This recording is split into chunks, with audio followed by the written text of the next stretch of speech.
Jiu-Jitsu family, how is everybody doing today?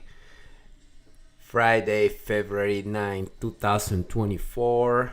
Marco Moreno here, doing live commentary of the Who's Number One event in flow grappling. Very excited about these matches. The prelims just finished, and we're about to start the main card with Jacob Couch entering the mats right now. I actually hasn't been watching the I haven't been watching the prelims, but I hope they had exciting matches. If you guys are watching or you guys were watching, let me know which matches do you like the most. If you guys weren't watching, but you are watching right now, let me know and share with me which match are you more excited about. I think I'm excited about to see Mica Galvao, to see of course Victor Hugo versus Nicky Rod is the main event. That's gonna be pretty cool. And the match already started. Jacob Couch versus Sebastian Rodriguez. Jacob Couch pull guard right away. Sebastian Rodriguez passing the guard. Jacob Couch, what's his nickname? The Hillbilly Hammer? Hillbilly Hammer? Great grappler. Good competitors. I haven't heard about Sebastian Rodriguez too much, but if he's in this stage, flow grappling is one of the main premium nogi grappling events in Jiu-Jitsu. Oh, Couch going for that leg lock. He's famous for that false rip, right? He's going for it. He's got a deep heel hook. He's cranking it. He might get it. I'll switch into a straight foot lock. Looks deep. He's cranking the heel hook. Man, this guy is just like hanging in there. Couch is really obsessed with that heel hook. He's got it. Tap. Nice. That was quick. Jacob Couch got the heel hook right away. Did not disappoint. He got the heel hook right off the bat. Didn't took too long. And got the first heel hook in the main event. Yeah, inverted leg locks.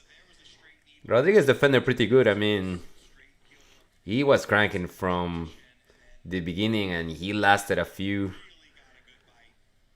seconds, like a full minute resisting the heel hook until finally it was too much. Jacob Couch from the Daisy Fresh, right? The popular Daisy Fresh Academy Pedigo submission. So good. Coming up, I actually don't know. Yes, Tainan Dalpra is fighting, you guys. This is gonna be a great match. Let me write down here real quick. Where's text? Jacob Couch wins by submission. How do I write? Right here. Jacob Couch wins by submission.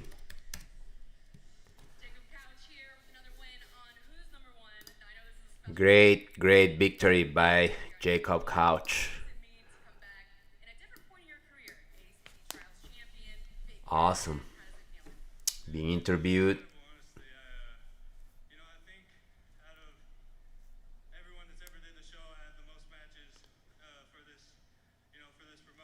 He said he's got the most matches for flow grappling, Who's Number One event.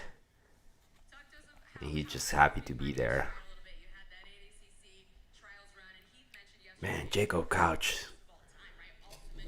great grappler. got the heel hook right away against Sebastian Rodriguez, who I haven't heard much about him. Oh, he's asking for a title shot.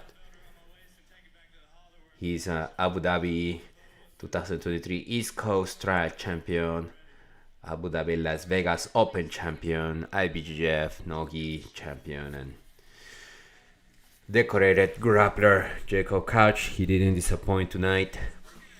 Got the job done really quickly. Coming up, Tainan Dalpra versus Oliver Tasa. It's gonna be a great match, I think. Tainan Dalpra is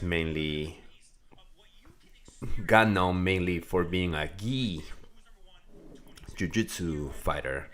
Won everything. He's pretty much unstoppable in the gi, and recently has transitioned to Nogi. He beat the first. He did a Nogi match for flow grappling last year and beat his opponent really quickly. And he's doing this is his second high level match for Tainan Dalpra against Oliver Tasa, and it's gonna be a good one. I mean, only not many grapplers can do the transition from gi to nogi in a smooth fashion. It can be done. Like, it comes to my head. Recently, Marigali has done that, right? He was pretty much a gi jiu-jitsu guy and transitioned to nogi in a smooth way and beating everybody nogi too. But you can also see cases where there's just a gi guy and he doesn't do nogi at all, or it's just a nogi guy and he does not do gi competitions. And it's cool to see when guys do both and they excel at both, right? Because it's almost like, in my opinion, is they actually perfect the entire jiu-jitsu spectrum, right? The gi, no-gi, and if they go MMA and they are successful in MMA, then it's, wow, next level, right? Only a few get to do that. But right now they're in commercials, and we'll see who's next, right? Okay. Women fight, flyweight Alakin versus Forinarino. I haven't heard of these athletes before. Hopefully they offer a great match. Women grappling, women jiu-jitsu, women MMA is becoming more and more popular. They're very tough athletes out there, and they are offering very exciting matches. And we'll see what these fighters have to offer tonight. Alakin versus Forinarino. If you guys are watching, let me know what you think about. If you were watching the prelims, tell me if there's a match that you enjoyed, or maybe what are you looking forward. Maybe your predictions. Do you think Nicky Rod is ready to beat Victor Hugo? Do you think Dante Leon is also fighting? Mica Galvao is fighting Kenta Iwamoto. Man, I haven't heard of this guy, Kenta Iwamoto. But if I had to bet, I'll put everything to Mica Galvao. The guy is just unstoppable. Mika is unbelievable. I'm here, and I want to. With Mica Galvao, you don't even know what to expect. Is it gonna be a flying armbar? Is it gonna be A crazy suplex. He does just like he takes the back to armbar. Like it's relentless, constant attack, Mica Galvao. From out of nowhere, he armbars people. So I'm very excited to see. It's very cool to see these athletes on their prime. Super young too. Mica Galvao is like what, maybe 19, 20, right? So let's see. Alakin is 29. Forinarino is 24. 118 pounds. Alakin, 123 pounds for Forinarino. We'll see. Rank number 2 versus rank number 4. Here we go. The matches, just in case, are no points, no advantages.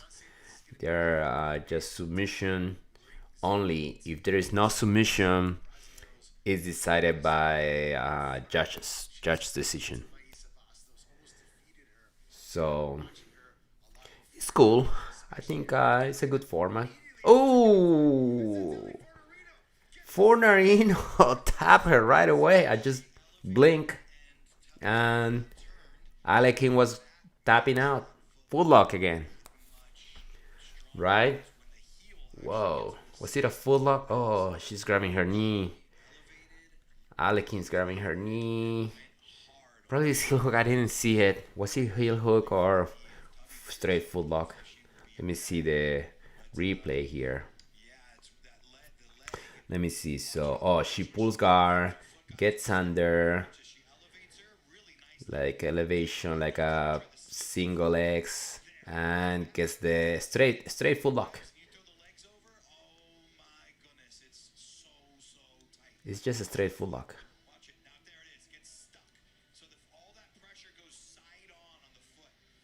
Wow. Tough foot lock. Oh, she's limping. Oh man, there's some ligaments pop for sure. She's being carried by her coach, Alakin. Wow, impressive. I told you guys, these women athletes are no joke. They're getting so technical and so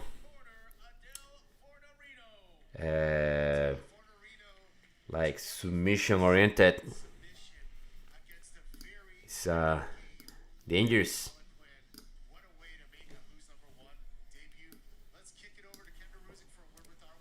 Is that her debut?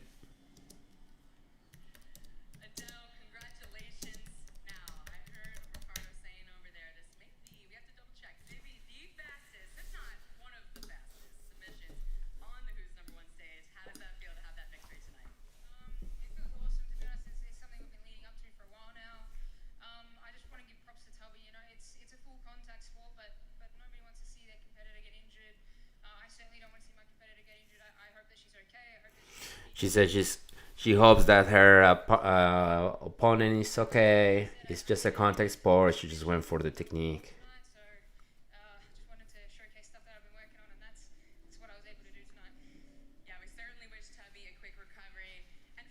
Wow. Great foot lock. Right away. What is this? She's showing something. Oh, her nails. Hard to see what the nails were saying.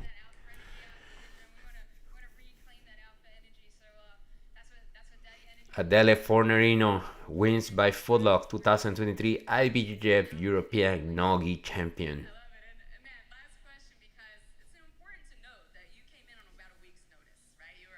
Oh, last minute.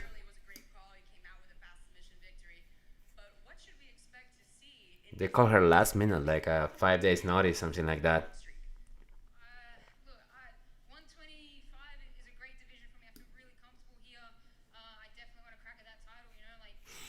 Coming up, Dante Leon versus Diego Pato. Wow, that's gonna be a great match. Dante Leon, He's being unstoppable lately, right? I don't remember Dante Leon last time he lost. Maybe Nicky Ryan beat him. Nicky Ryan beat Dante Leon, but that was like 2 years ago. It was very close too, very close match. Dante Leon is a beast, and Diego Pato too. Diego Pato Oliveira.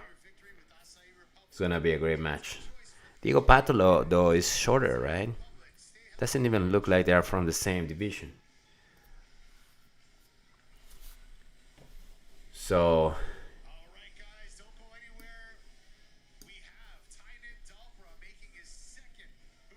Tainan Dalpra coming up second. Who's number one? Match from Art of Jiu-Jitsu versus Oliver Tasa.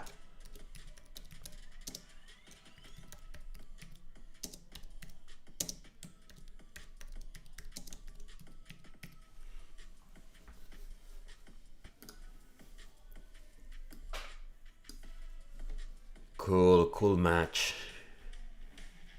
Be very interesting. And then after this, we have Dante Leon, we have Mica Galvao, and the main event, Nicky Rod versus Victor Hugo.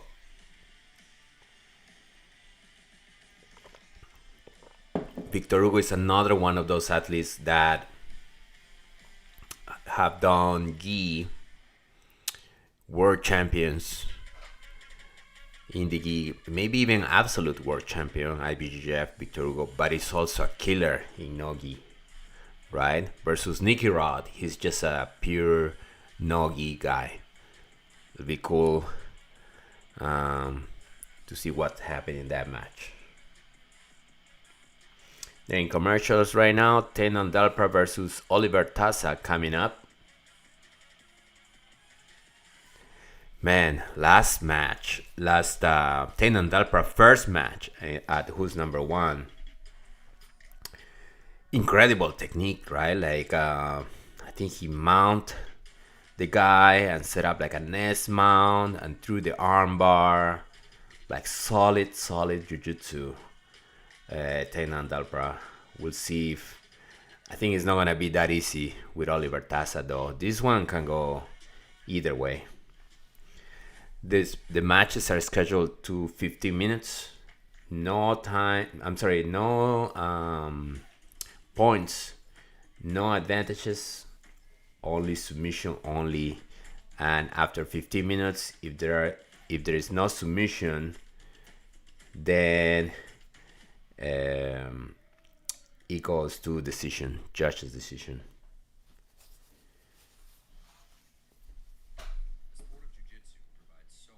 Cool. If you guys are watching, let me know which is your favorite fighter. Who do you expect to win?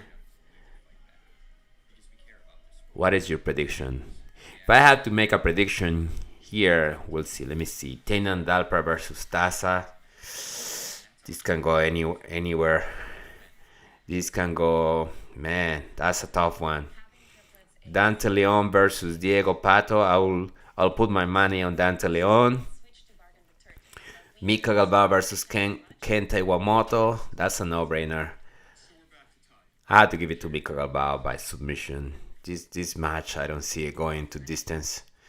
Nicky Rod versus Victor Hugo. Oof, also a tough one. I just give a slight advantage to Nicky Rod because the way he's been progressing and evolving, he probably is in a stage of his career now where he's reaching his prime, and he's mostly a no-gi guy versus Victor Hugo. He's good too. He had a great match last event. I forgot Victor Hugo who he beat, but amazing technique. And we'll see. I'll give a slight advantage to Nicky Rod for the way he's been dominating lately in his last matches. Cool. Next match coming up, Tainan Dalpra. It's 10:33 p.m. here in the East Coast. I wish these events are not that late, but it's okay. We Jiu-Jitsu lovers, we stay late. It's like UFC when there's a good fight. UFC, I do stay until like midnight, 1 a.m. Like coming up, that card is pretty good. Volkanovski versus Tupuria. Man, that's gonna be a great fight. I think I'm gonna stay late for that one for sure. I think it's not tomorrow, but next Saturday. That's gonna be a great match. Volkanovski, I do think he's coming to fight too soon after that knockout. Man, you need a little more time to recover after the Makachev kick to the head. Right? Some fighters are not the same after a knockout like that. Usually that is the beginning of the decline in their career. We'll see. We'll see how Volkanovski, if he beats Tupuria, man, he's the man. He's gonna be one of the GOATs for sure. Very dominant in that weight division.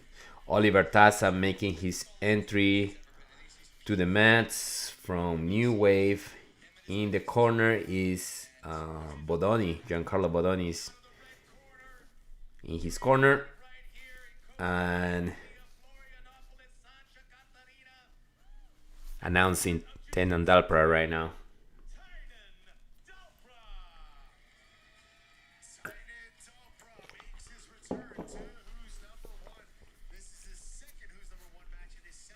Super young, Tainan Dalpra. He's only 23. In his corner are, I think it's Cole Abate and one of the Mendes bros. I don't know, maybe Rafa Mendes. All right, Oliver Tasa is older, 30. Weight is 185 for Dalpra, 177 for Oliver Tasa. 5'11 Dalpra, 5'10 Oliver Tasa. Okay, hands, fist bump, the match start. Oh, nobody pulls guard. I like these matches. We see a lot of wrestling here. A lot of collar ties. I would assume that Oliver Tasa will pull guard.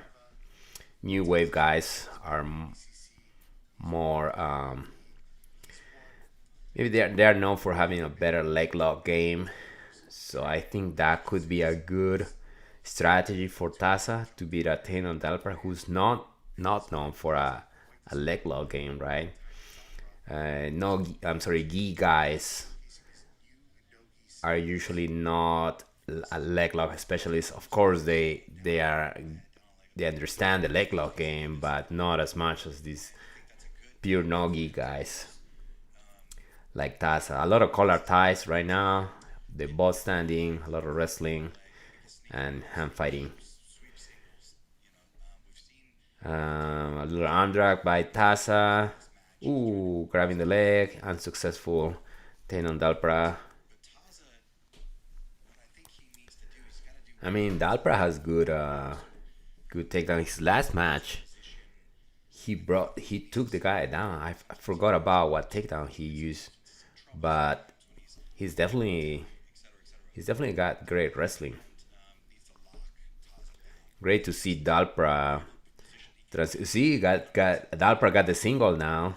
We'll see if he finish. A lot of people have a hard time finishing those singles. Ooh, sweeping the other leg, pulling him in the middle of the mats.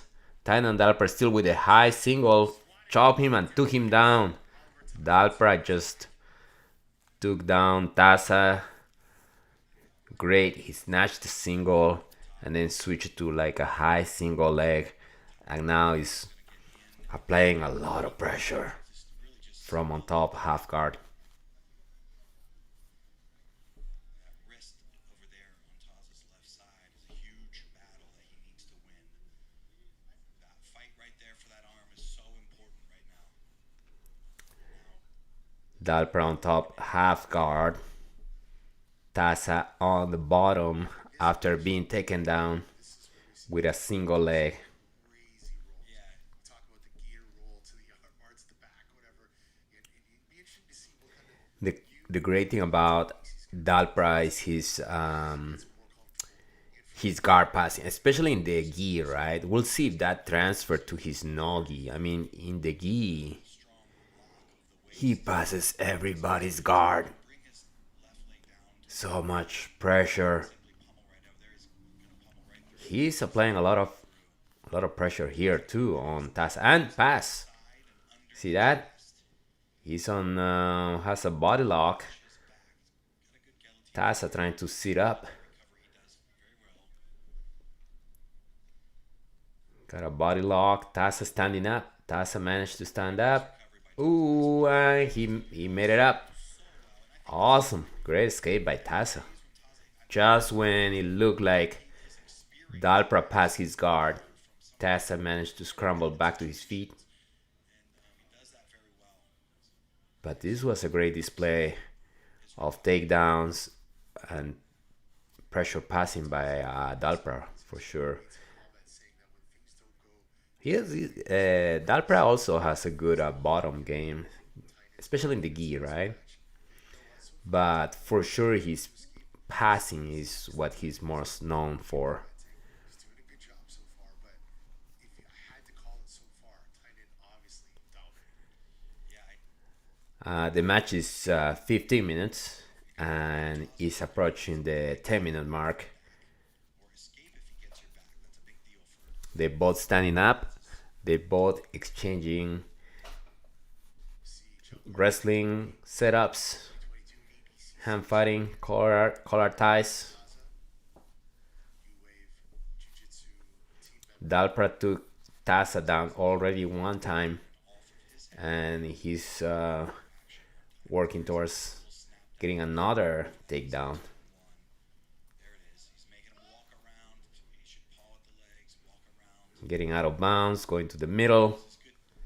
Referee talking to them. Good for Tasa to do. Oh, Moving, I think Dalpra is bleeding.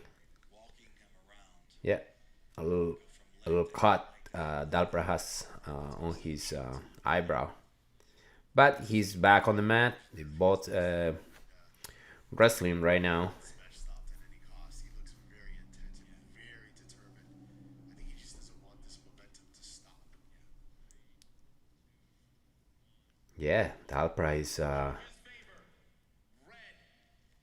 judge's favorite, Tainan Dalpra. So they do this thing at who's number one, where at the 10-minute mark they announce who's winning the decision, right? So that incentivizes the guys to, if you're not winning in the judge's eyes, to kind of push the pace to create something, right? And then they do it again at the 5-minute when it's 5 minutes left on the clock, and then that incentivizes the action. Right now they still standing. I mean, Dalpra got the takedown and they almost pass. So that's why the judges are favoring him right now. But after that, it's been a very neutral match where both of the guys were just wrestling and trying to set up. Ooh, almost guillotine there by Dalpra. A lot of things happening super fast. Out of bounds, resetting, going back to the middle.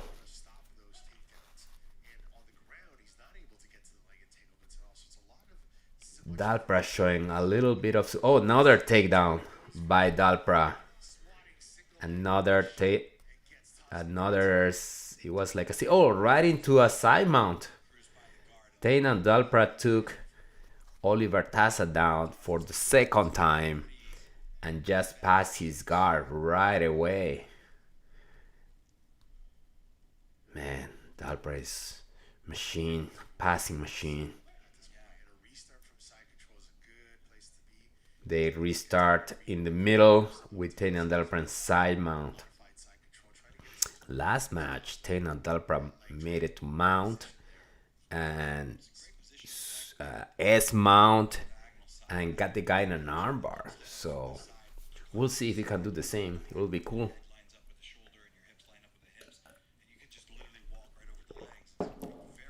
Dalpra applying pressure from side mount. Let's see if he mounts.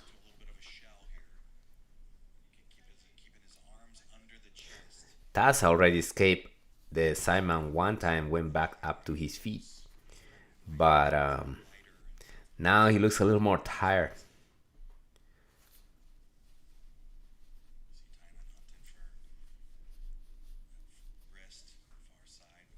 Yep. North south side mount again. I think Dalpra is setting like he wants Tasa to roll away, maybe to take the back, because both of his arms are on the same side, on the near side.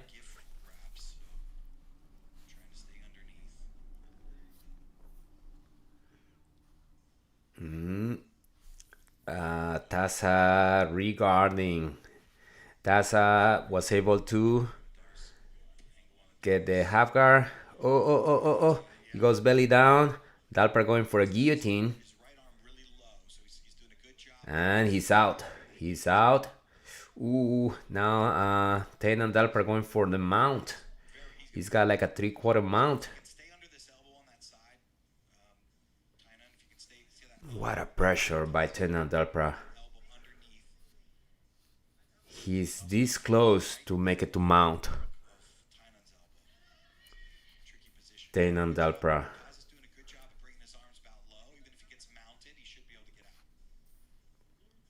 And goes to side mount.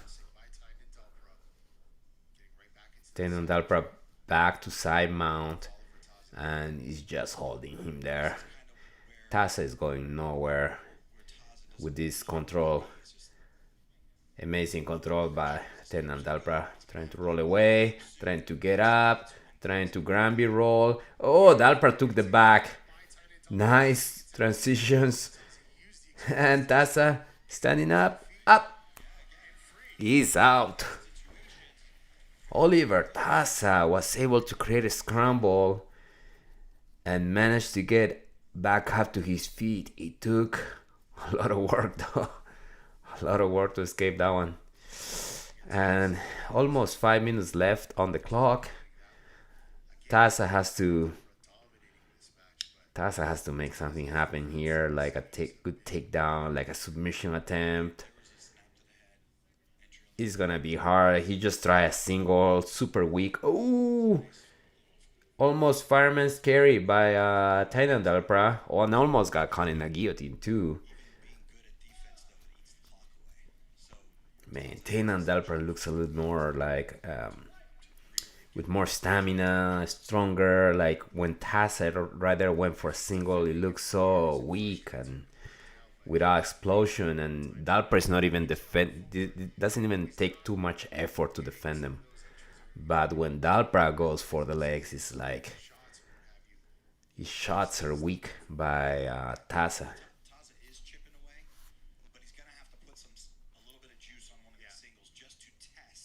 Yeah, the commentator just said he needs to put juice on the singles because it's not even threatening Dalpra with those. He went for a single. Tainan Dalpra sprawl.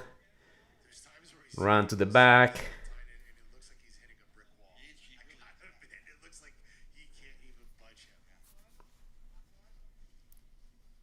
This is all Dalpra now. Again, he's already passing side mount again. We'll see if this is a third time that Dalpra has achieved side mount, and maybe this is where Tasa is more tired, and maybe this is where he goes to mount and set up his submissions from mount like he did last time. But the match is pretty much full control by Tainan Dalpra. But now at the 3 minute mark, it's going to be very, very hard to come back from this deficit if he wants to win a decision, unless he's got some crafty submission in his back pocket. Half guard, Dalpra on top, tremendous pressure. Unbelievable side mount. Is Dalpra happy right now, or is he really gonna go for a submission? I think he's one of those people who's like submission oriented. Like, I think he's gonna keep looking.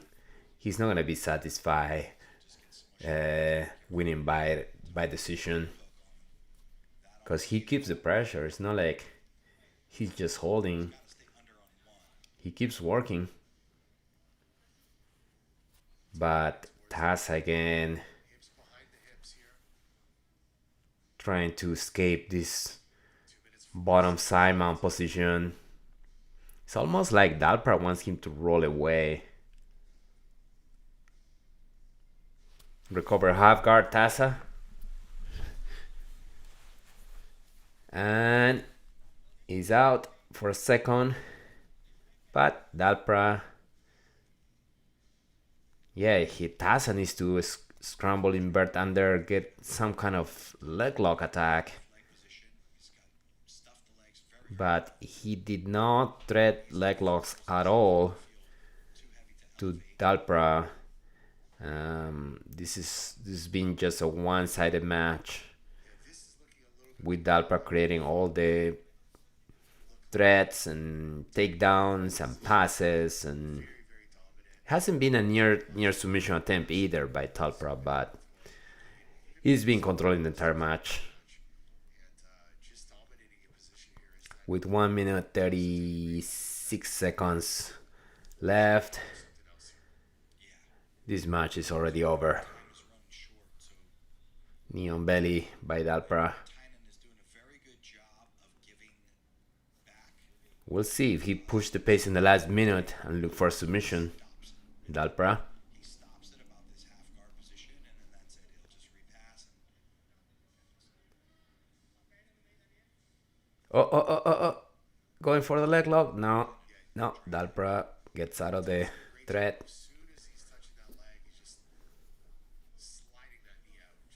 1 minute left. He's not letting Tasa work to completely regenerate something offensive. He's letting him get out.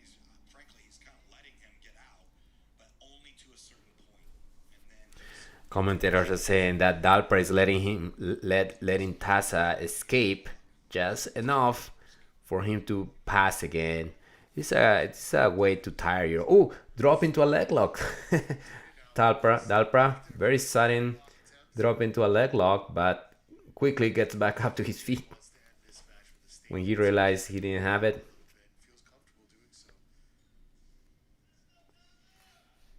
Yeah, this is it. 15 seconds. Tainan Dalpra, another great match.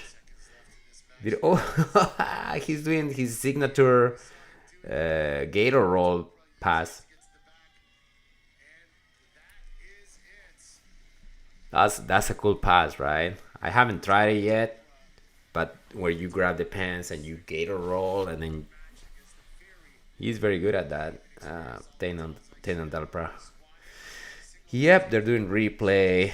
This was all Tainan Dalpra. Great singles, takedowns, passes, pressure. Amazing. Tainan Dalpra. He's doing good, transitioning the style of guard passing pressure to no gi, right? Tasa did that great escapes too, but of course that's not what is gonna get you the win. Cool. I'm just gonna go ahead and write it here, even though it's not official yet. Tainan Dalpra wins via decision. Dominant performance by Tainan Dalpra. Great job with the defense of Oliver Tasa. We're going to go to the judge's decision, but I think we know who it's going to. Where are you guys watching from? Decision via unanimous Unanimous decision. Tainan Dalpra. And coming up, there are 2 matches left in this event. Mica Galvao. Is he gonna get an armbar? Is he gonna get a flying triangle out of nowhere? We'll see. It's always cool to see like a phenom like that in his prime, right? Mica Galvao being on his prime, being active, and just getting submissions. Because Mika wins by submissions most of his matches. Oh, a bunch of kids on the mats. There with Tainan Dalpra. I hope they are not all his kids. A bunch of kids, like 10 kids there. I think they are his students. That's cool. I knew coming into this match that he's very good defending submissions and very good defending dominant positions.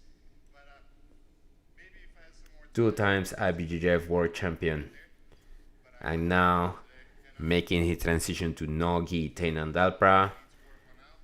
Everything is going smooth for him. All right, now we got to turn our attention to the obvious different than usual here. We have a lot of your kids here on the mat. Tell us about what it means to you to be winning here in your hometown with all of your students and teammates here on the mats with you. Well, it means the world to me because Oh, the event is it's very exciting. in a town where Tainan Dalpra actually teaches. A true martial artist, and I continue to set the example for the next generation. So that's what I look to every time I step on the mats. It's what I dream of doing it since I was their age. Awesome. Thanks to God and to my efforts, I'm here living my dream. Now, yesterday we Cool. I hope he keeps winning. Very exciting fighter. Tainan Dalpra. Very control over your matches until you were really unstable. very good, solid jiu-jitsu. Rather than taking it slow, you were looking to get as many wins, as many Hopefully he keeps competing. Hopefully he keeps winning. ADCC around the corner. A lot of fun events coming. Yeah, Ricardo has told me that he wants to do at least 4 who's number ones this year. This is the first one.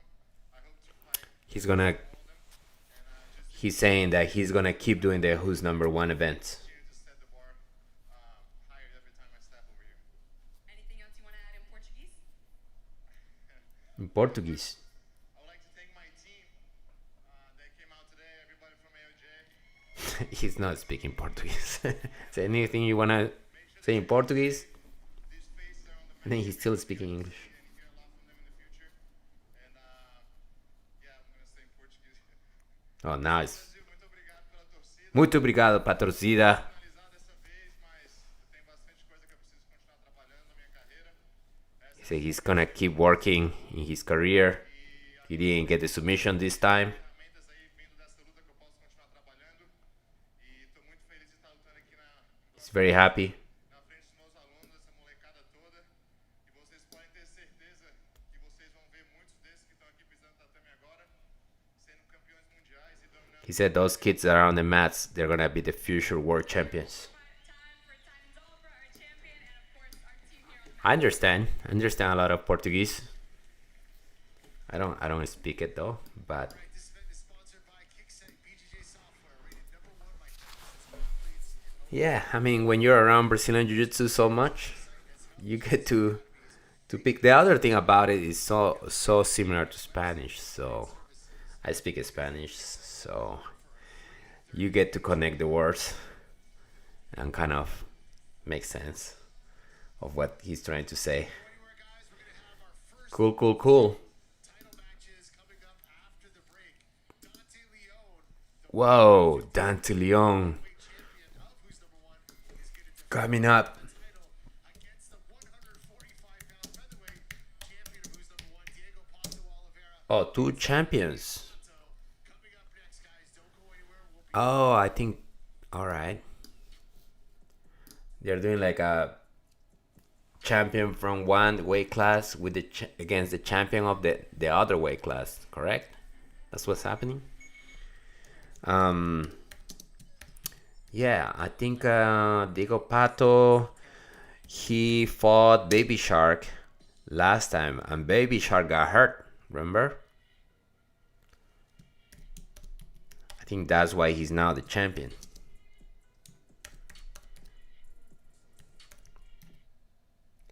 It's gonna be a lightweight championship.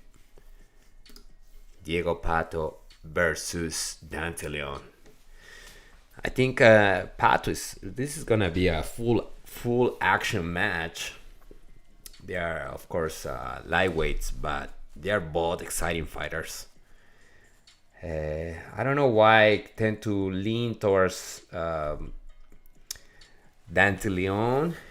I think because I've seen him winning so much lately that I think he might be the favorite of this match. But we'll see. What do you guys think? Do you think Dante Leon will beat Pato or the other way? And after this match, we have Mica Galvao versus Kenta Iwamoto and Nicky Rod versus Victor Hugo. Nicky Rod from B Team. Right? I think Nicky Rod wants to get to that level where he wants a rematch with Gordon at Abu Dhabi. Right? I think that's what he's aiming for. It's this year, right? Abu Dhabi? Is it this year? What year we are right now? 22, 24? Yeah. I think this year is the Abu Dhabi. And well, the big question mark there is like, is Gordon going to participate? With all his health issues, it's kind of unlikely. I mean, I think he just canceled all competitions, like who's number one competitions or UFC Fight Pass competitions, and he said he's just gonna try to do the Abu Dhabi. I think it's like by October, right? October, November, usually the Abu Dhabis. And let's see he's ready for that. Hopefully, because it's cool to see Gordon. But anything can happen. Looks like his stomach issues are so serious. On top of that, they stole his truck. Man, he was so pissed that somebody stole his truck. He blamed Biden. Biden, this is your fault. Biden America.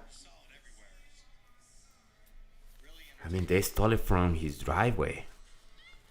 That's so crazy. And I assume he doesn't live in a dangerous neighborhood, right? Like, I wonder if he's targeted. Like, somebody's like, let's steal Gordon's truck. Right? Versus just random robbers that just saw the truck. And anyway, all the best for Gordon Ryan. Right now, Dante Leon making his entrance onto the mats. Canadian Dante Leon, age 28.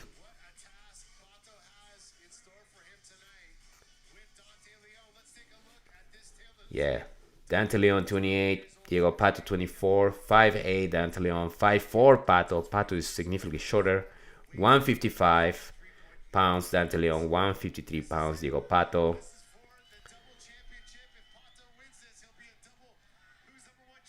if Pato wins, he's gonna be a double champion.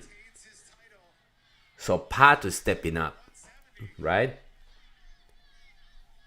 Pato is going to the next weight division. It's gonna be tough. And Pato just pull guard. Otto known for some very, very deadly leg locks. This is gonna be full action match. I must say that Dante has looked incredible lately. So It's not gonna be easy for Dante. I still think he has the advantage. He looks bigger too, but we'll see. Still fighting in this half guard. Pato is going under, inverting under, going for leg locks. I think that's gonna be his main strategy.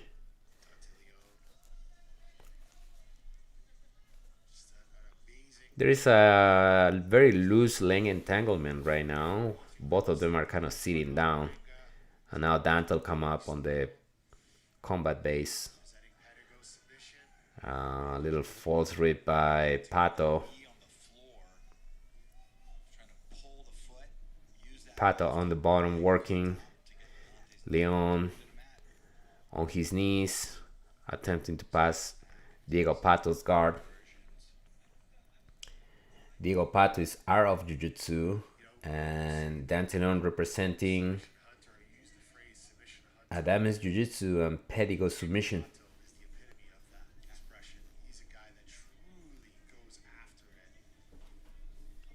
The match is a little bit slowed down right now, with Pato on the bottom and Dante applying pressure on the pass. Dante now is standing up. Big win over Diogo Hayes, Baby Shark. Who's number 120? Pato beat Baby Shark, but it was injury. I think Diego Hayes, Baby Shark got hurt in an exchange, and then they gave the championship to Diego Pato.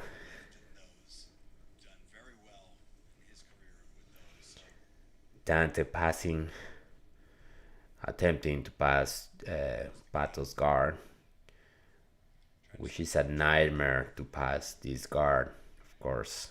But it's a constant work. It's a constant passing the leg here, dropping the knee here, knee cutting here, preventing the inversion here, threatening a full lock. Oh, he's going for like he's going for a full lock for a second. Now Pato inverts. Pato inverts. Get a good bite on the leg. Switch into a knee bar. Dante Leon drop on his back, and now Pato come up. Almost. He got out. Dante Leon got out. It was a good threat for a second. Looked like Dante Leon was in trouble. Like when he does it, it's on.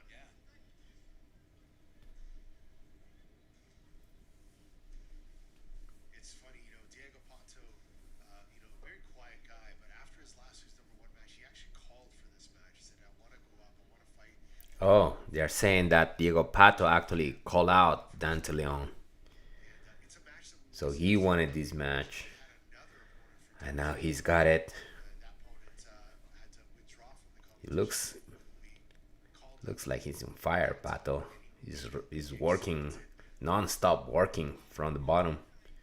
It's great to see. Not a lot And Dante is having really a hard time figuring out how to pass his guard. and Dante, he said, what, it'll be a good scrap. Let's do it. Oh, here we go again, Pato.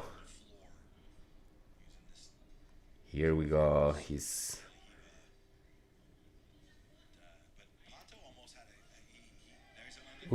double underhook by Dante Leon.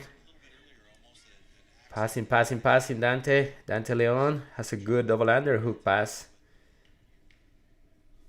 Impossible. Diego Pato recover. So flexible. This is a heavy pace for Dante to be playing with. If he's going to do this for 15, Dante's still on top. He's standing up. A lot of pressure. Yeah, right now he hasn't really found He's trying to pass and at the same time defend those leg locks by Pato. get above the knees. Hasn't really tried to go around yet. Stay tuned, guys. After this match, there is Mica Galvao, and of course the main event, Nicky Rod versus Victor Hugo. Natty Rod. Do you think all this? Do you think there is one guy who's all natural in this at this level? I was talking to a friend. He's like, they're all doing in some way or another. They are doing something. They're doing some form of steroids.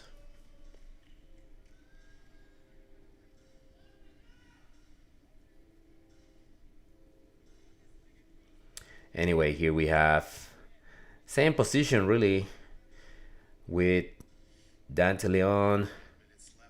Have they announced who's the favorite by the judges? Same position here with Dante Leon standing in front of Pato, and then here we go. When Pato inverts, it's dangerous. Oh, nice sweep. Now Pato's on top. He got a great sweep. And Dante on the bottom now. The position has reversed now. Pato has in his corner a Tainan Dalpra, half a Mendes, Colabate. Nice. Foot lock by Pato. Looks so tight. Dante Leon escape. Jeez. Man, he looked in pain there for a second. Jeez. It was out of nowhere. Pato had that foot lock, but Dante Leon managed to get out.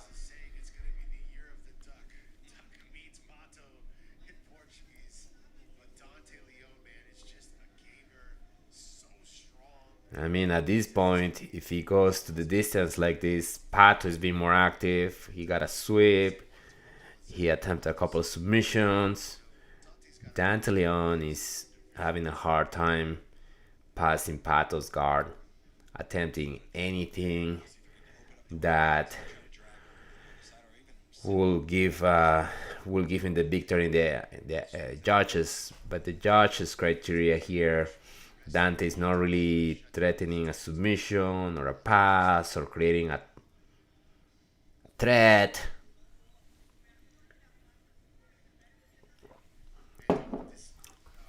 Just keeping pressure, but Pato is the one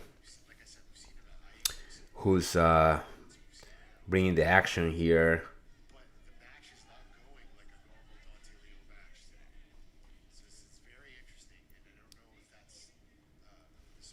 8 minutes 33 seconds left on the clock.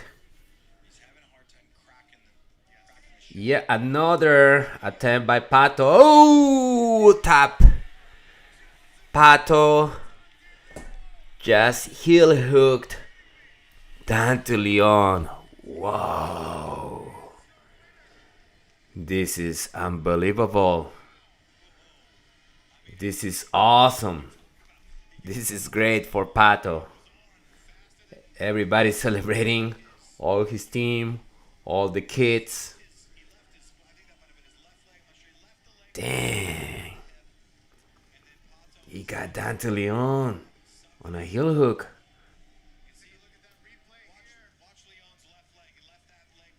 Yeah. Dang.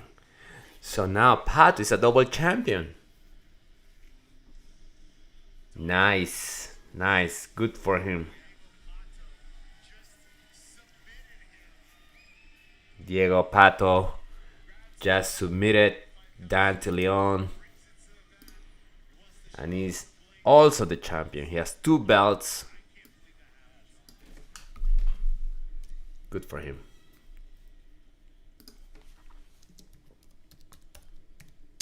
The official decision, the winner in the blue corner and new lightweight, who's #1 champion, Diego Pato. New lightweight champion. Gets the belt put on his waist by the legend Andre Galvao. Andre Galvao putting the belt. And you know, these matches Diego Pato, who's #1 lightweight champion. lightning fast. Amazing job by this. Good for him. We'll see how he does in Abu Dhabi. 2 belts. Man, he's carrying 1 belt here, 1 belt here. Time, belt holder, 2 different weight classes. How does it feel to make some history here? Only a few can do that, right? I mean, I have been like a fighter like in the book division, 155, 145. I think I don't feel like too much the strength or the heavy or the weight. I mean, I walk all, like almost around the weight, so it's nothing special, nothing like change a lot. So yeah. So do you plan to continue to defend 2 different titles at the same time? They're asking him if he plans to defend both titles. Tell us about what was going through your mind in those leg That's crazy. There was a pretty tight one early on. There was an escape. Was that the game plan? But yeah, Dante Leon really couldn't crack the code of passing Diego Pato's guard. He was just trying to figure out, and in the meantime, Pato was just attacking and working. Got an attempt to the heel hook at one point, maybe even twice. Dante Leon was able to escape, and on the third one, boom, got the heel hook tight, and Dante Leon had to tap. In the crowd tonight, can you talk a little bit about what it felt like to have that support here? We got a lot of people here cheering. Man, a lot of kids Is there anything you'd like to say celebrating. supporting you? I mean, I changed for it. That's awesome. It's a good day for Art of Jiu-Jitsu. At Tainan Dalpra, all the kids invading the mats. They are chanting Pato, Pato. He's barely taller than some of these kids. A couple months ago, like almost 1 year, and a little bit like more than 1 year. And then the way the guys like hug me, like open the door for me was like so special.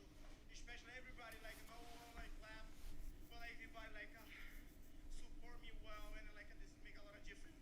Like you guys see here, a lot of people like cheering for you. It's like a special moment, and then of course you guys gonna see like a lot of them like in during the tournament. So hey yo Jay. Is there anything you'd like to add in Portuguese? Just thanking his team. He's speaking Portuguese right now. Sei que vocês estão sempre dando suporte pra nós aí, e isso é muito especial pra gente que tá aqui fora. Infelizmente eu não consigo estar no Brasil, mas eu tô sempre procurando minha melhor, então infelizmente eu queria estar muito lutando no Brasil. Se um dia o Usnaman pudesse, sei lá, algum dia He hopes one day to fight in Brazil. no Brasil. E é isso. Muito obrigado a todo mundo. Valeu, Osso, The Double Champion. Uhul! Let's hear it one more time for our double champion, Diego Pato. Double champion Diego Pato. Event is sponsored by King's Kimono. Hey, what's up, brother? Perfecto 777. Premium crafted products worn by the sport's biggest names. King's Kimonos for rain.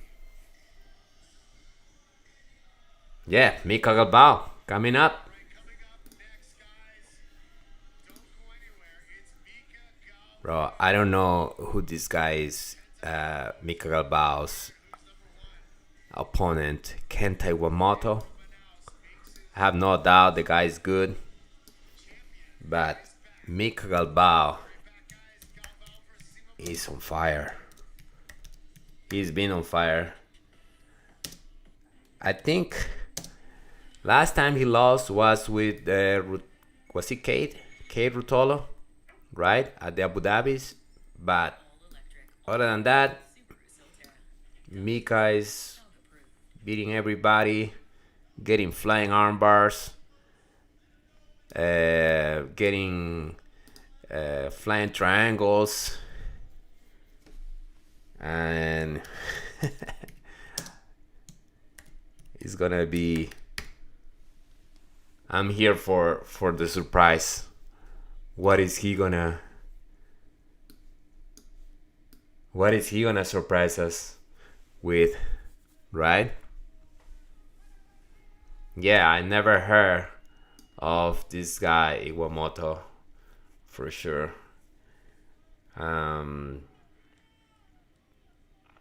Yeah, I think they were talking about doing Mica Galvao versus Nicky Ryan, right? Last year they actually got a little face off and everything, but something happened. I think Nicky Ryan is dealing with a lot of injuries, right? You wanna get Mica Galvao instructional arm bars from everywhere? Oh man, that's yeah. You have to learn how to fly, right? It's like Mica Galvao takes the back, but really he's going for the armbar, right? There's a video here. Let me see if I find that video of that. I think it was Abu Dhabi trials where he takes the back, but then right away drops to an armbar. Let me see. They're in commercials right now.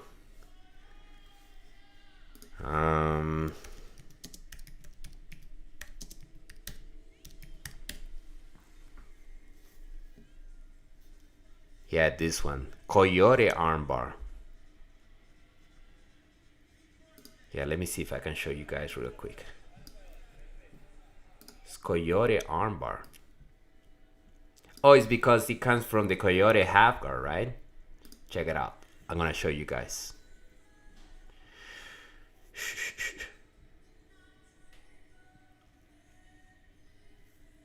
Okay, let me see if I can do this. Look, that's.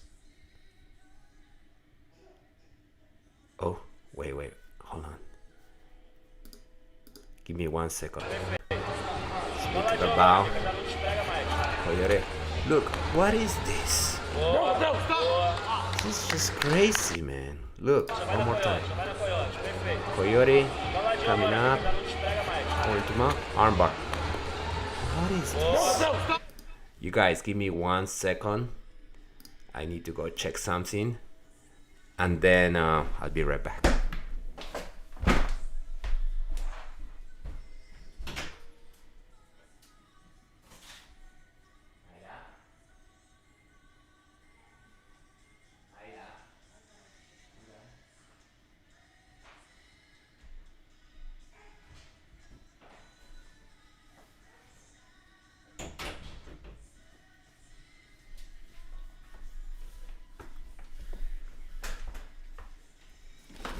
Yeah, my little daughter woke up, but her mom is with her now. You guys, right? Man, that armbar I just played. Hopefully, I don't get like copyrights by YouTube, but whew, man, Coyote armbar.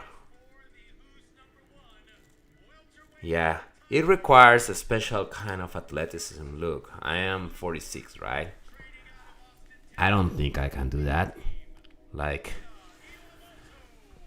I need movements that I can, like, if it goes wrong, I can still be safe, you know?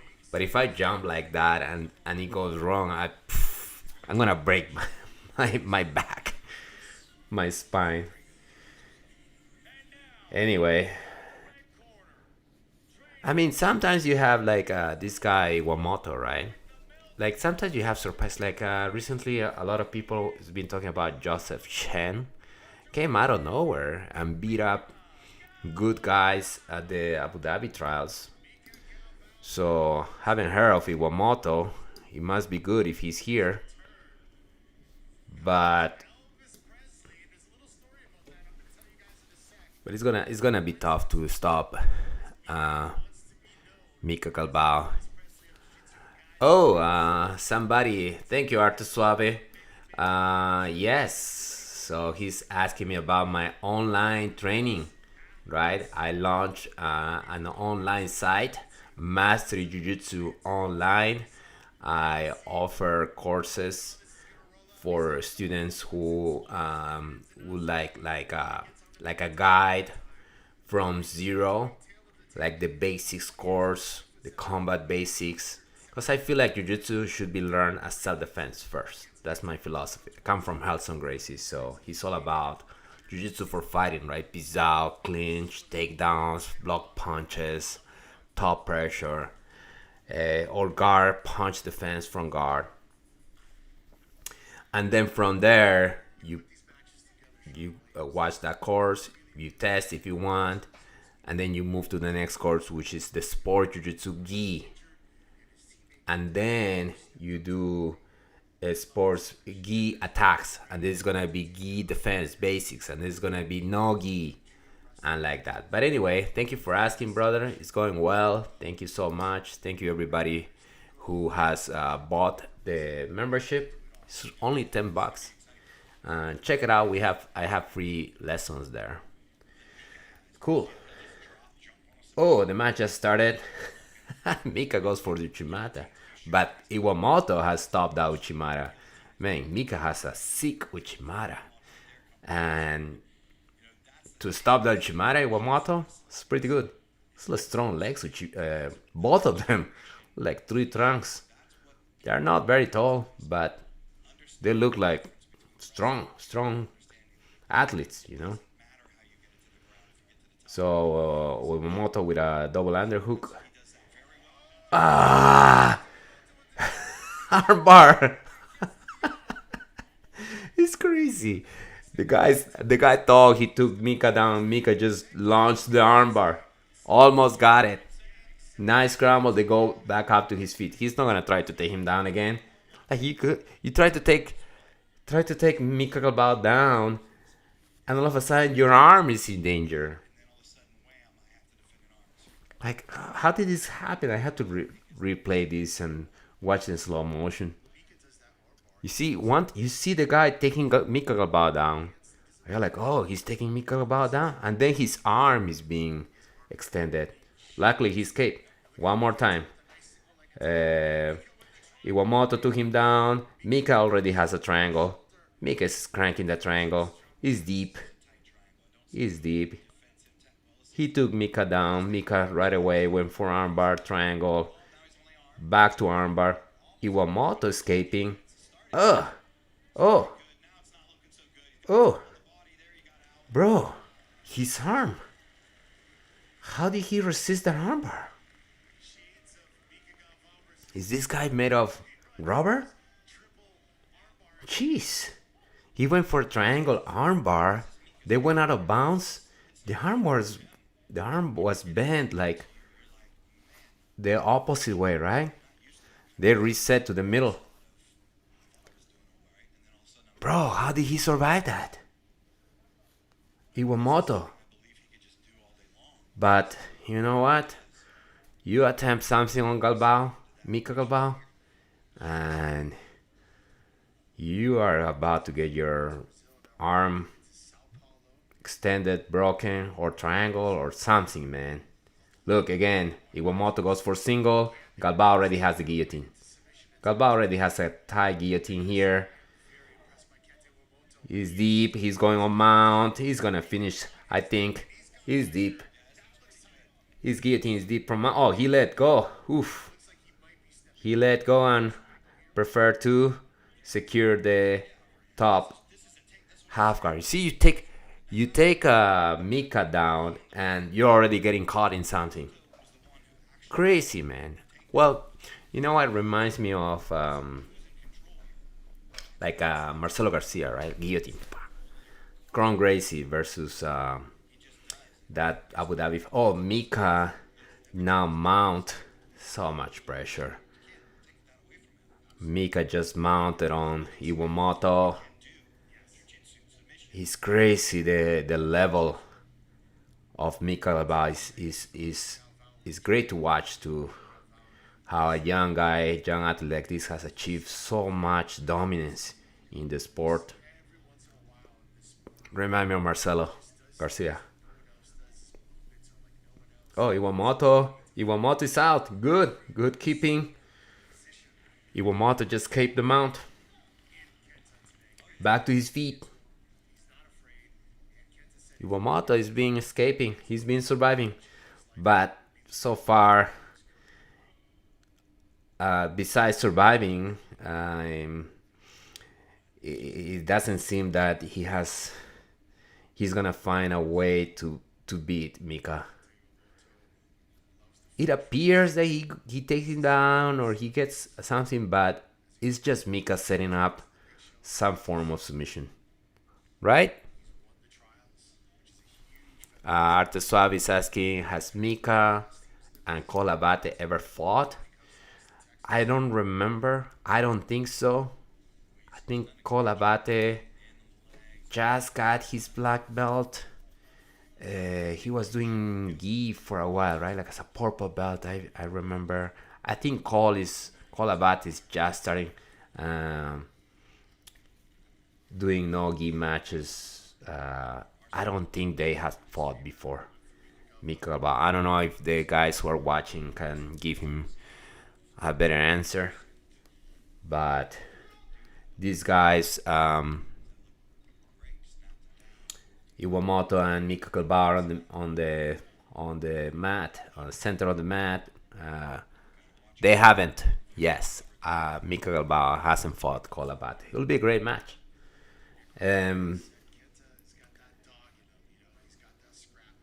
Guys wrestling here in the middle.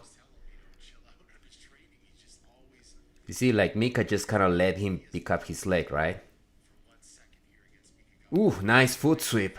The foot sweeps are such great timing. But Mika, he just foot sweep him. Iwamoto is down.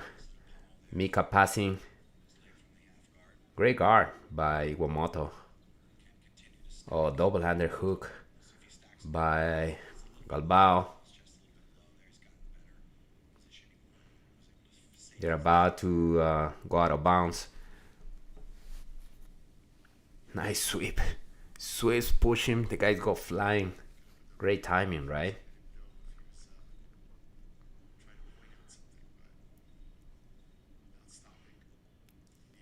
So Mica Galvao is passing Iwamoto's half guard.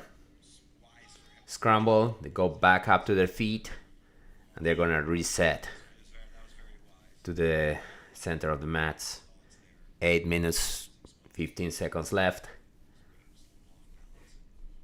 Great match so far. Iwamoto is doing a very, very good job surviving Mica Galvao repertoire of attacks. Good wrestling. But now he's not going for his, like at the first minutes he was going for more. Oh, now he's going for a single on Mika, and Mika got the armbar right away. Look. Another armbar. The guy just took Mika down, and Mika is threatening the armbar. Full guard now. Full guard with Mika on the bottom. Iwamoto on top.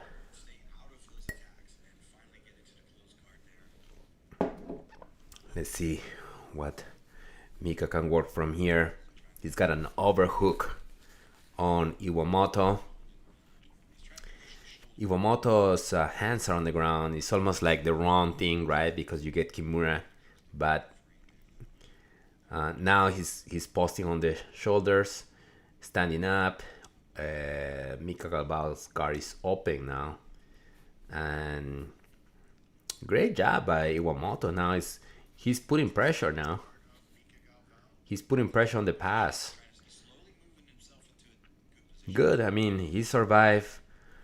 He weathered the storm of Mica Galvao's attacks at the first half, and it's the second half he's finding himself on top, applying pressure on Mika. Oh no.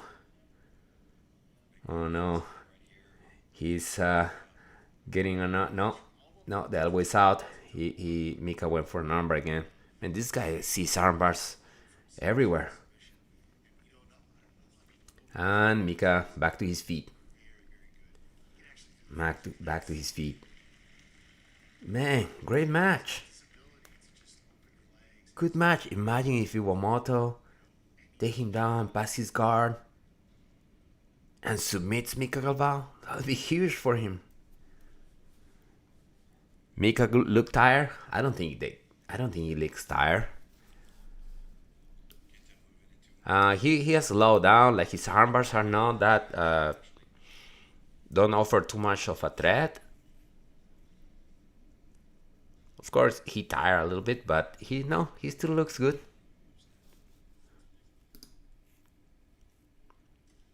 They're wrestling, they're standing up, and Iwamoto now took Mika down with a double. And Mika cannot accept those takedowns, right? It's almost like he is happy to be down because now he can work his guard, like armbar triangles. But Iwamoto, man, he looks so strong.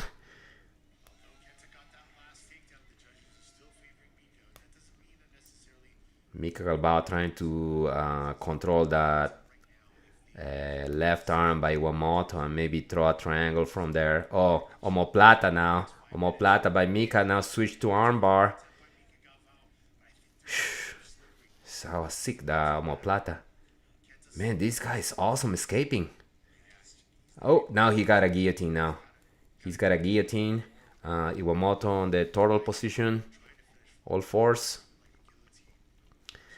Looks like Galvao has that guillotine, but he abandons. I think he's going to go for the back. Yep. He's going to go for the back. Will he be able to control Iwamoto's back? That'll be really interesting. Mika's got one hook in. Iwamoto is doing a good defense. Good defense. It's hard to see if he's got a choke. He got it. Mica Galvao has submit Iwamoto with a rear naked choke. I wanna scream a little more, but I don't wanna wake up my kids. But at one point, it was hard to see, but Mica Galvao had the back and got him with the rear choke. See if there is another angle. Man, those flying arm bars, right?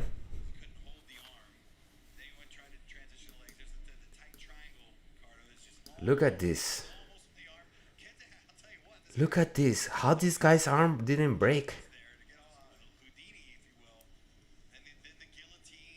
Man, you take Mica Galvao down and you're about to get submitted.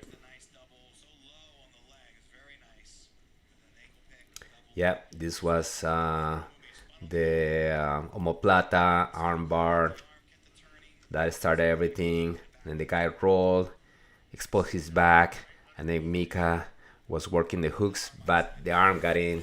Now you can see it now at this angle. You got a full rear naked choke on Iwamoto, and he tapped.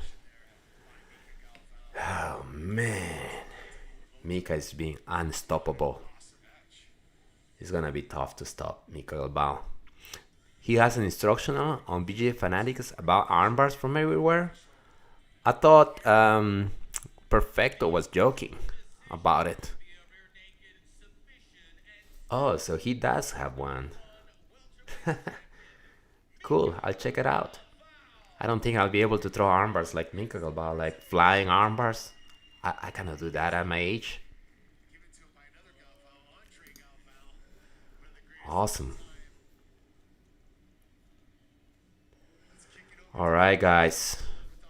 We're getting close to the end of this transmission. Just the main event coming up.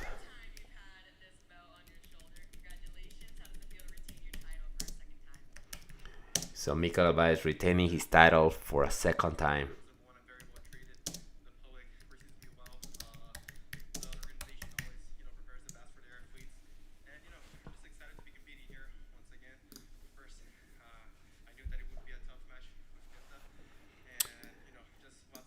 Yeah, let me check that.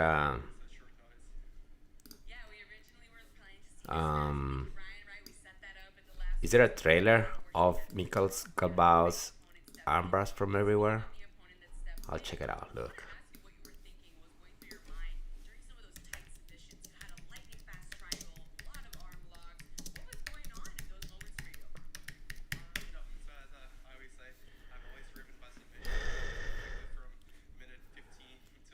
There is like a 31-second clip. Oh, the Coyote armbar is here. It's like a 5 minutes video. Flying over hook armbar.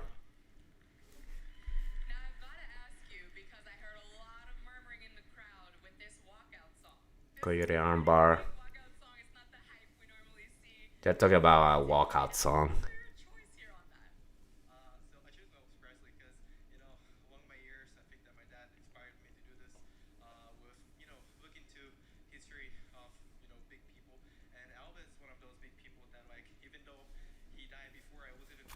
Elvis?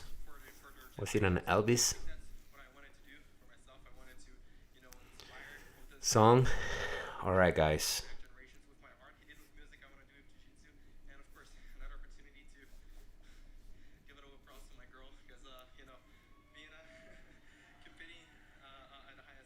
He's talking about his girlfriend.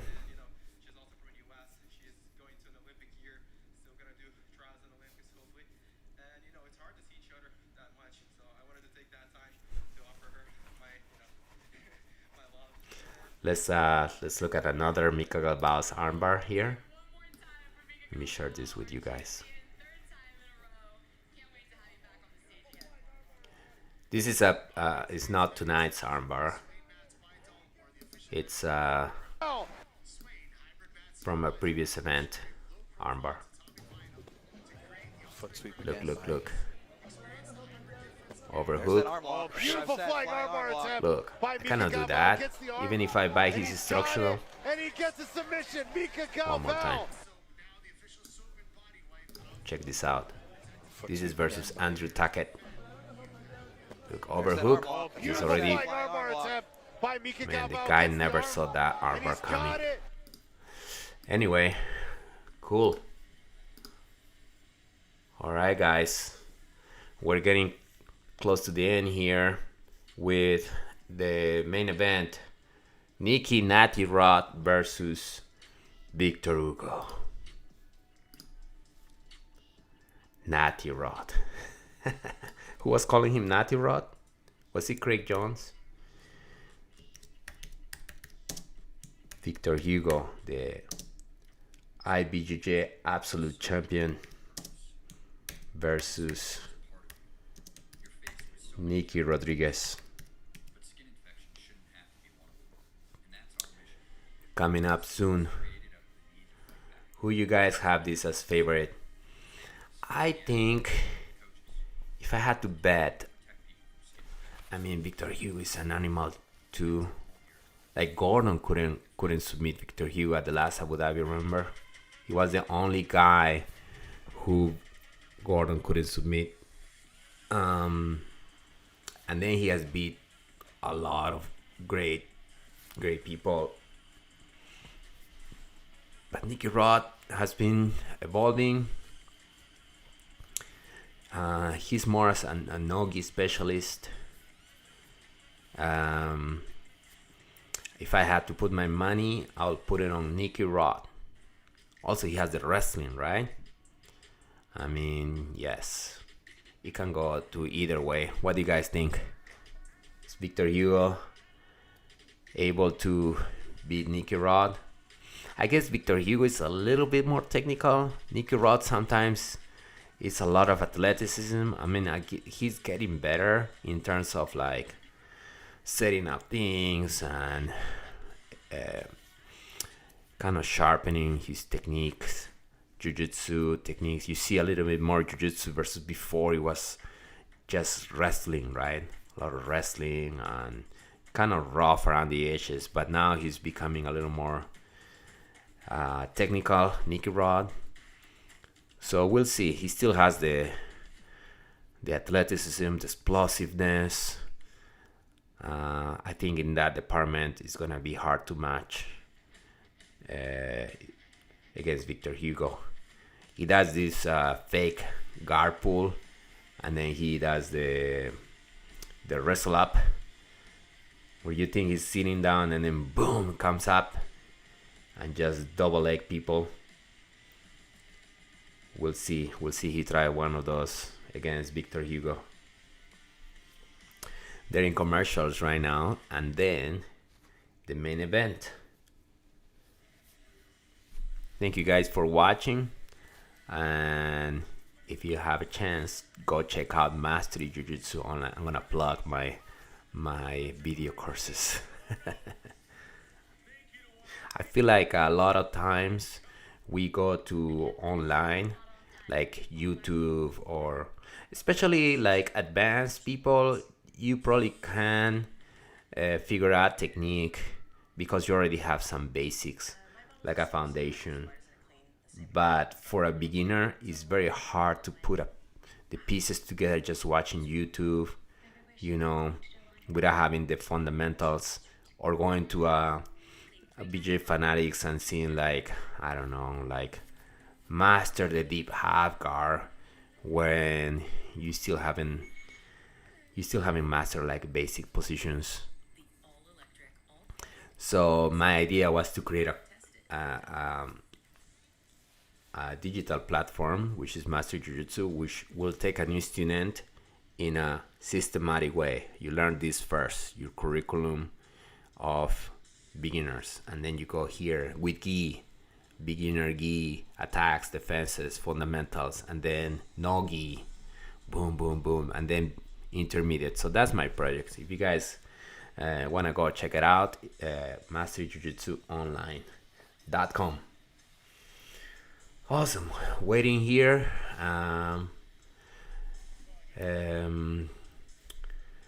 Victor Hugo versus Nicky Rod. Victor Hugo coming from Hivero brothers, right? I think Shande Hivero might be his main instructor. And if you guys want to know a little bit the lineage, they come from Gracie Humaita, which was run, I don't know if he's still run, I think he's still run by Hoyler Gracie, which was a multiple jiu-jitsu champion, gi and no gi. Hoyler Gracie might be, of all the brothers from Elio, all the sons from Elio, the most decorated in terms of competition, right?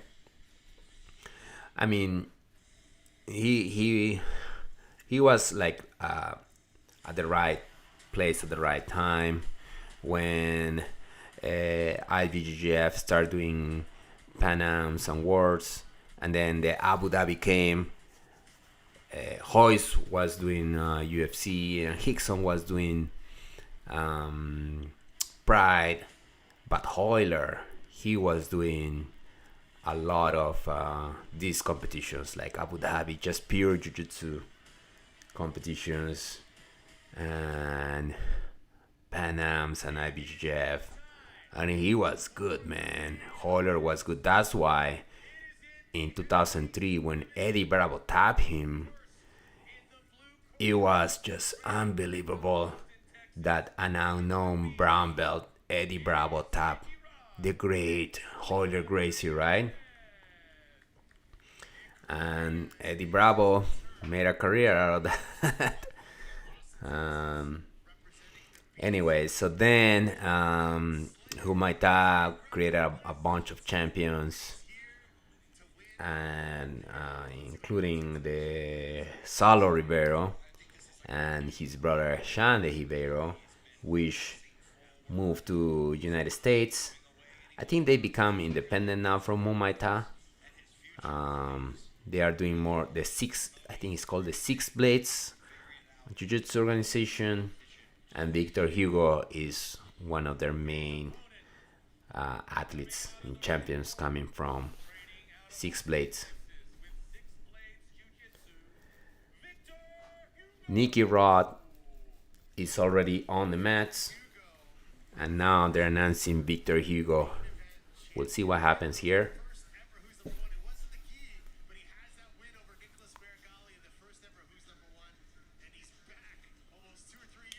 Victor Hugo, age 26. Still young, 26, you're in your prime.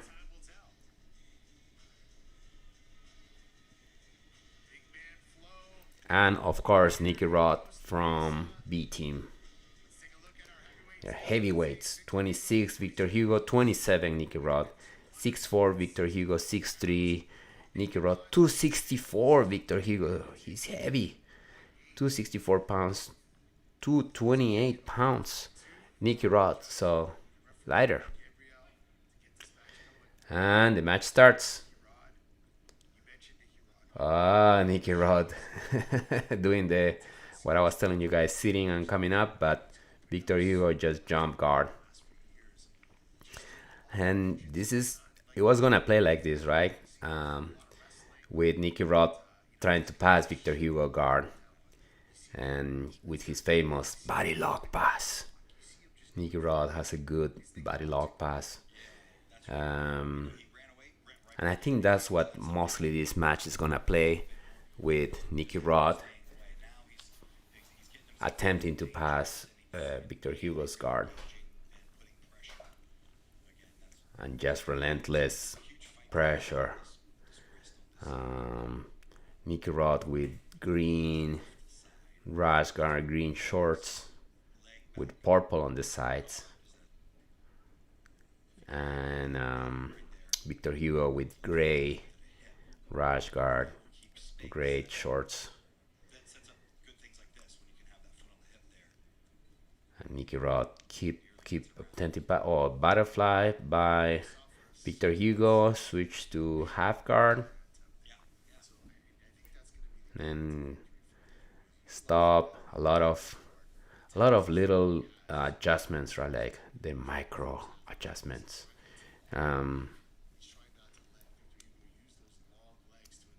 Yep, I think it's a constant work by the passer, right? And at the same time, being ready to defend any attacks from the bottom, and that's where the game is fun and interesting to watch. So Nicky Rod here on top, and Victor Hugo on bottom with the half guard.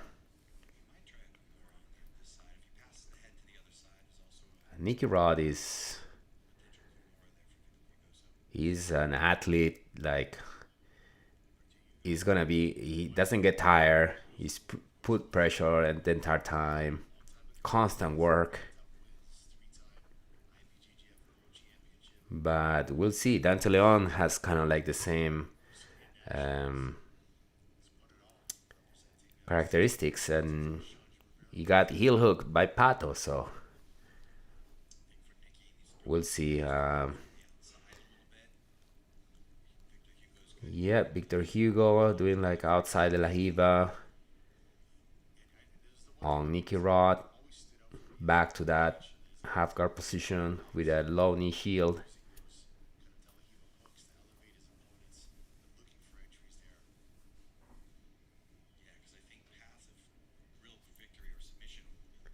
Nicky Rod standing up now, giving some space. He kind of let go some of the pressure.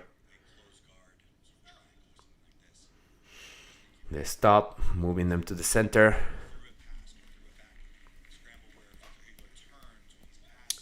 Victor Hugo sitting down. Nicky Rod push him. And standing, passing. Nice pressure by Nicky Rod at this point. Still standing up. Nice lift by Victor Hugo with the omoplata. Switching to leg lock.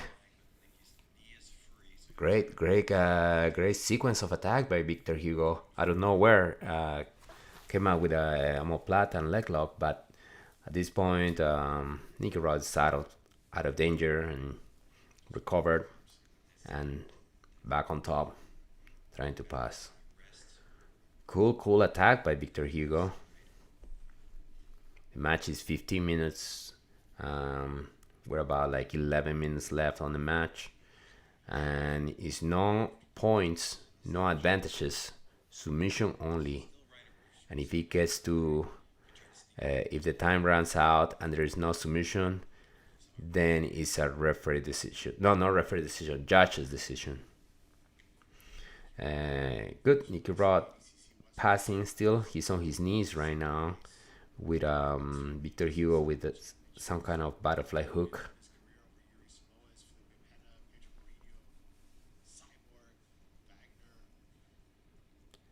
And what Nicky Rod's looking for is just getting that body lock, right? It looks like he has a little bit pass. Victor Hugo push him. Nice pressure by Nicky Rod. But Victor Hugo doing a great job keeping him away.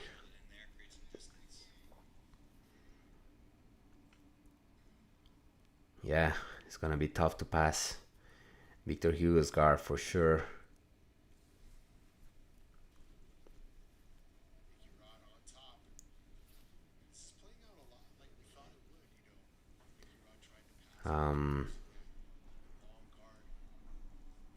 Nice Nicky Rod pushing the legs to the side, but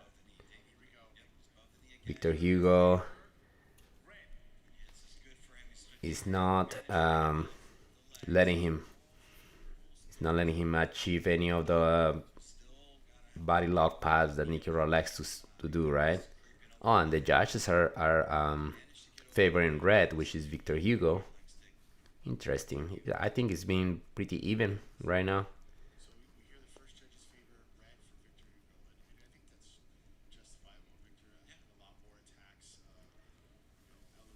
I mean, I haven't seen any like significant attack from Victor Hugo. I think it's been pretty even, but they're kind of stuck on this half guard.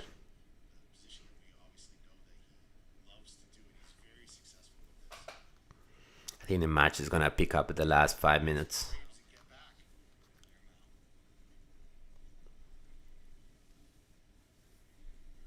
Still stuck on that half guard with Victor Hugo on the bottom.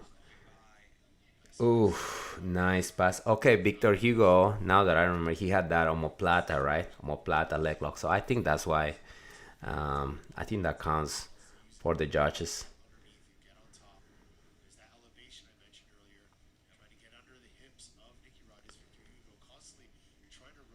Yeah, Victor Hugo is causing a lot of trouble for Nicky Rod on the pass, and now he has full guard on Nicky Rod.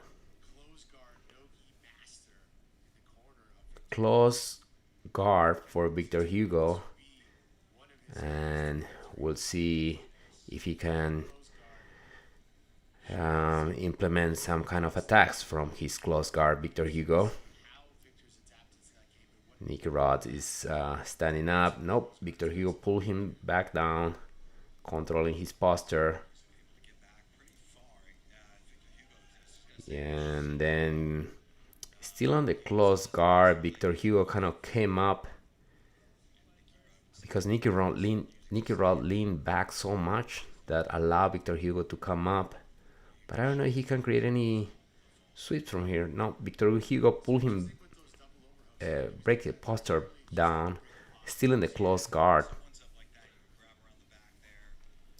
I'm amazed how Nicky Rod is not standing up. Instead, he leaned back. That's the most common way you see opening. Now he's standing up. Oh, armbar. Armbar by Victor Hugo. It's deep. This is deep. Armbar. Nice escape by Nicky Rod. I want to scream, you guys, but I have kids sleeping right now. But this armbar that Victor Hugo almost caught Nicky Rod was deep. And Nicky Rod rolled and scrambled and got out. Dang. It's about to be midnight here in the East Coast. Nicky Rod here. Still trying to pass. I mean, that armbar, if this goes to the distance, I think can give Victor Hugo the victory. Nice. A good sequence of passing by Nicky Rod.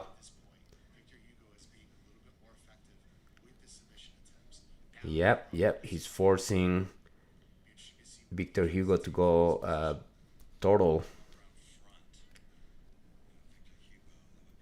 I think Nicky Rod has a better gas tank. Hopefully Victor Hugo doesn't tire out. Because if he does, it's going to be a bad day for him. What is this position right here? Yeah, he's almost like had Nicky Rod's leg. Victor Hugo is doing a great job on the bottom, preventing the pass, elevating Nicky Rod, setting up. They favor Victor Hugo again. Yeah, that armbar. I agree with that. So the judges are favoring Victor Hugo with 5 minutes left. They reset on the center. Victor Hugo pulls guard. Pretty much just sits down. And then Nicky Rod passing.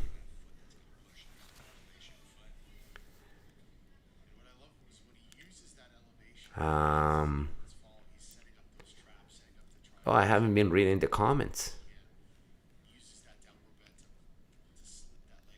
Perfecto. Victor Hugo is way more technical. You're right. You can clearly see this. Holler was vicious. Oh, Megaton. You guys will remember Megaton, which is Holler's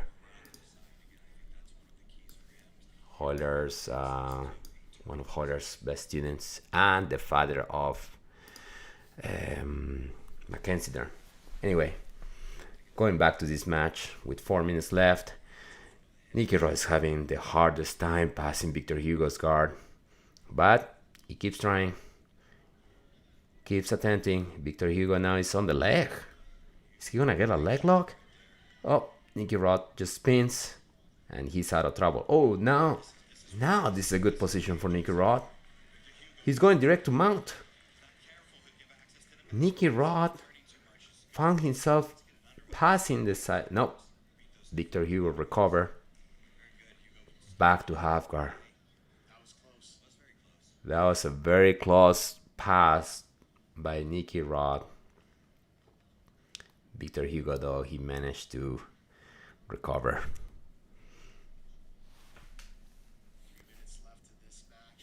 So 3 minutes left. Nicky Rod, you had to press the gas or you're gonna lose this one. What happened? Nicky Rod's cut. It's a little cut to Nicky Rod. They're gonna clean him and he's back. 3 minutes left. Nicky Rod, you had to pass the guard, attempt some kind of submission.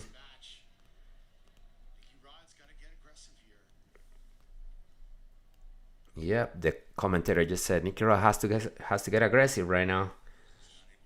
Passing. Nicky Rod standing, moving. Nice step back. Good step back by Nicky Rod. North south by Nicky Rod. Victor Hugo invert. Almost passed by Nicky Rod. He's back in, but that is what I feel like he should be doing. Nice attempt, Nicky Rod. Oh, he's now inside mount. Nicky Rod just achieved side mount, and this is getting really interesting because there's 2 minutes left, and if he doesn't create a serious threat, he's gonna lose the match. He's in the best position he can be right now, Nicky Rod. Don't lose this one. Don't lose this one. Victor Hugo bring the legs in, and he's out. Victor Hugo. What a great escape, Victor Hugo. For a big guy like that, to invert and escape that north-south, unbelievable. And he's got Nicky Rod in his guard again, in his open guard. Man. He passed the guard, but Victor Hugo got out. I'm not screaming because my kids are sleeping. Oh, tall by Nicky Rod.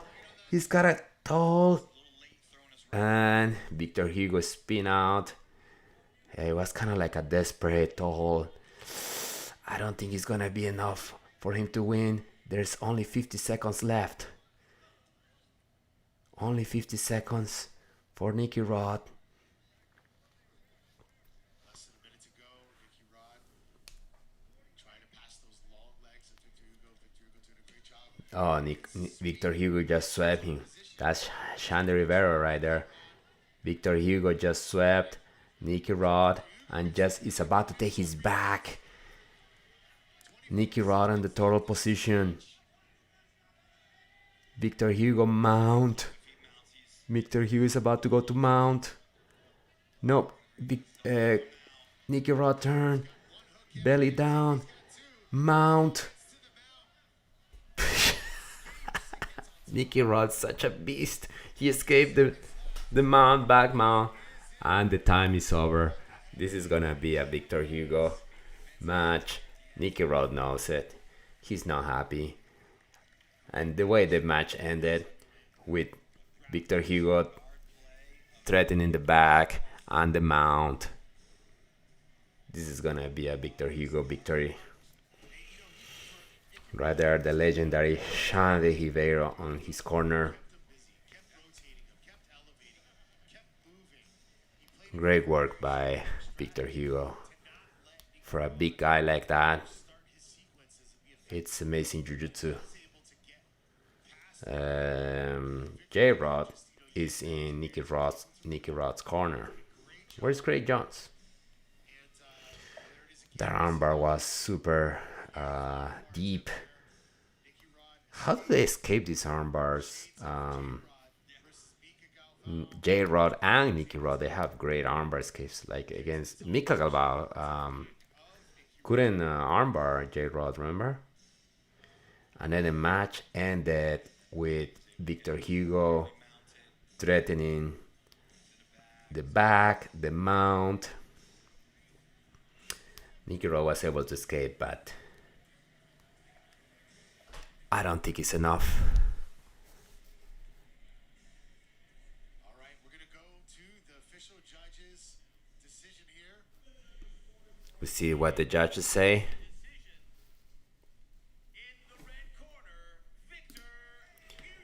Victor Hugo gets the victory.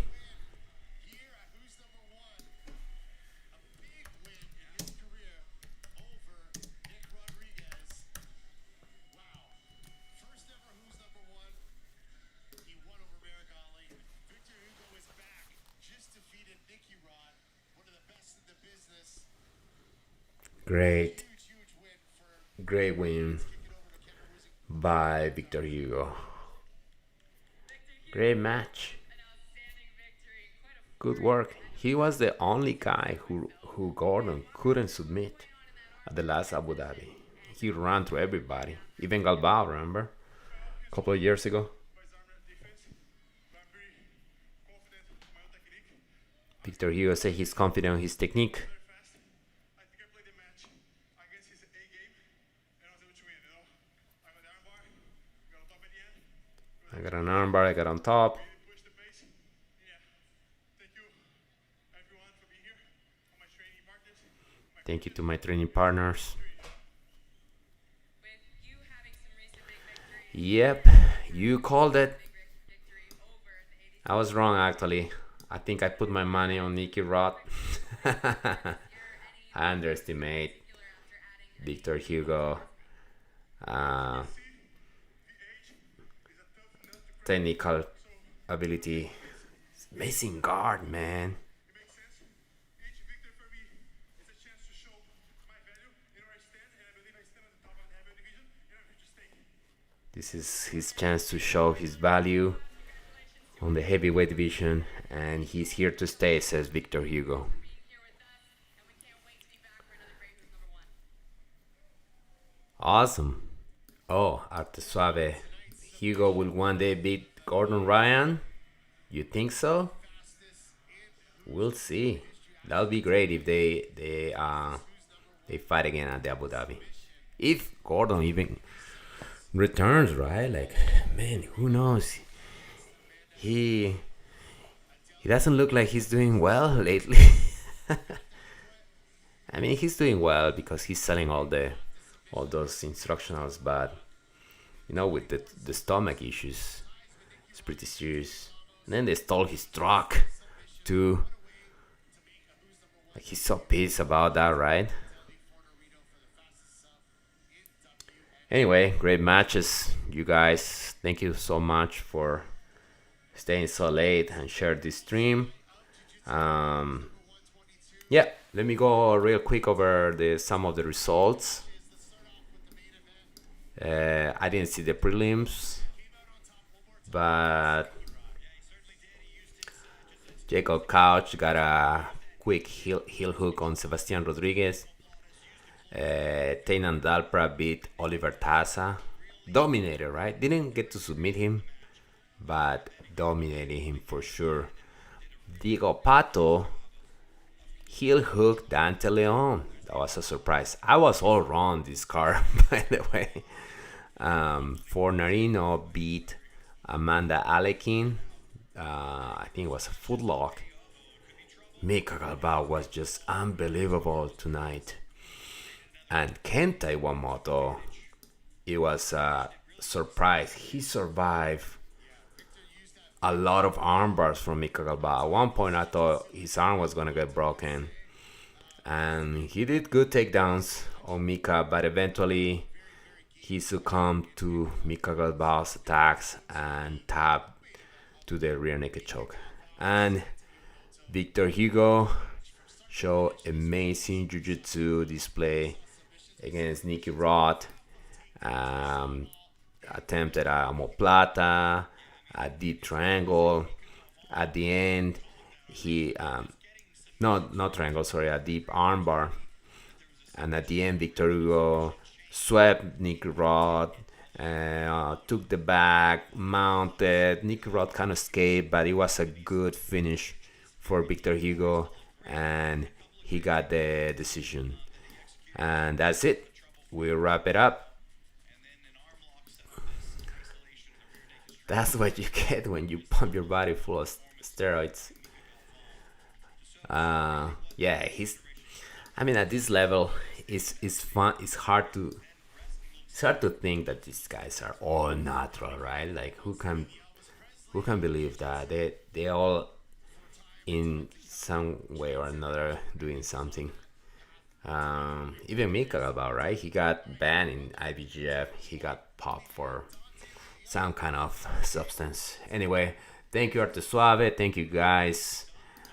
You guys train safe, be safe, and keep training. And I'll catch you on the next one. All right. See you soon.